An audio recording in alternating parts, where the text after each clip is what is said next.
I love reading books, but I always read only the first few chapters and then give up.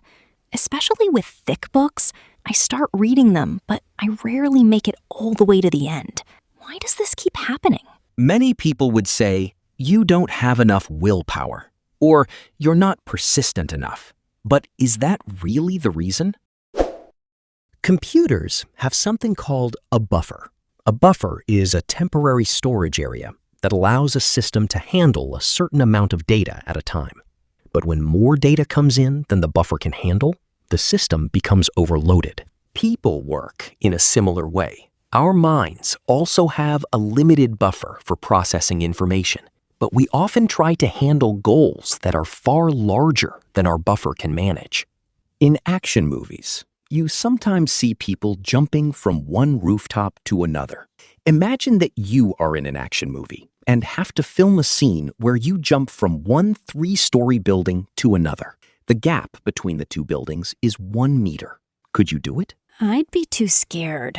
But I think some people could probably make that jump if the gap were only 1 meter. All right. Now imagine that the buildings are 20 stories high, but the gap between them is only 30 centimeters. Could you make that jump? 20 stories is really high. But if the gap is only 30 centimeters, I think even I could do it. Exactly. It is not the height of the buildings that determines our courage. It is the distance we have to cross in a single step. Reading works the same way. What matters more than how thick the book is or how many pages it contains is how much we need to read right now. The reason we give up halfway through a book is not the content itself.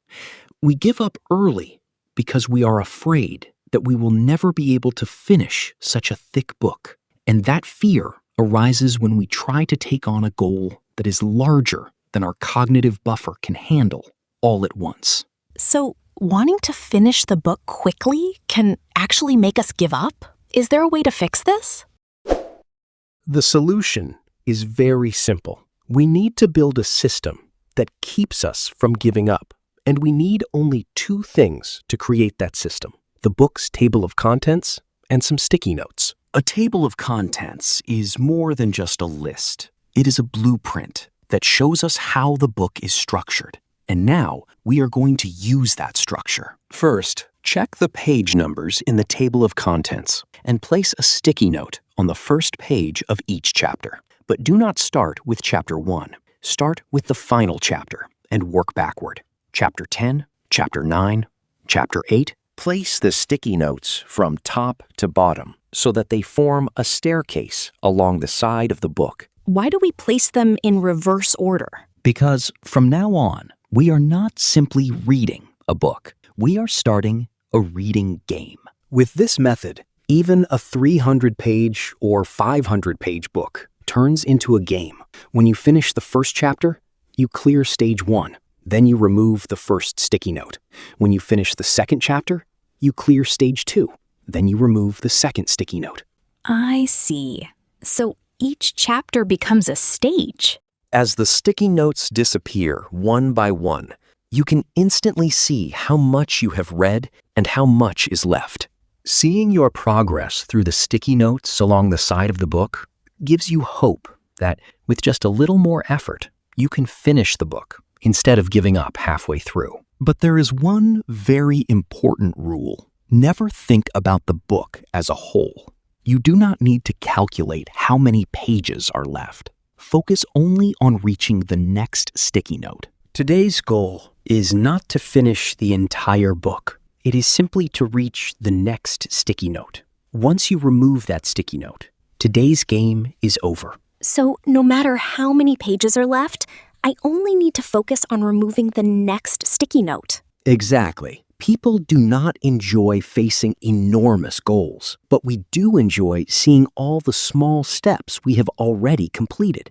That is because our brains like seeing progress. Computer games have experience bars.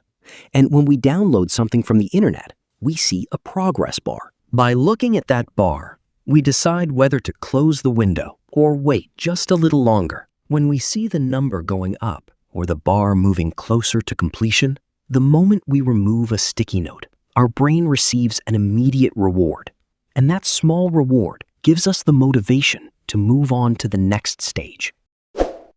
The book itself has not changed. A 300-page book is still 300 pages, and a 500-page book is still 500 pages. What has changed is not the book, but the cognitive frame we use to see it. We are no longer someone trying to read 300 pages. We are a player trying to remove the next sticky note. Repeat that small success several times, and before you know it, you will have finished a fairly thick book. When we play a game, we do not spend the whole time thinking only about the final stage. We clear one stage, then move on to the next. And as we continue, we eventually reach the final stage. Reading can become like a game when we change the way we see it. But what if one chapter is 70 pages long? Divide that chapter into 2 sections, or 3 if necessary. Keep breaking it down until each section is small enough for your cognitive buffer to handle. In other words, adjust the level of granularity until it no longer feels overwhelming. Finishing a thick book is not something only people with strong willpower can do. Divide the goal into pieces that fit your cognitive buffer and focus only on the next sticky note. Then you can finish any book, no matter how thick it is. Sometimes you can solve a problem simply by changing the way you frame it. This was LifeCodec. See you in the next patch.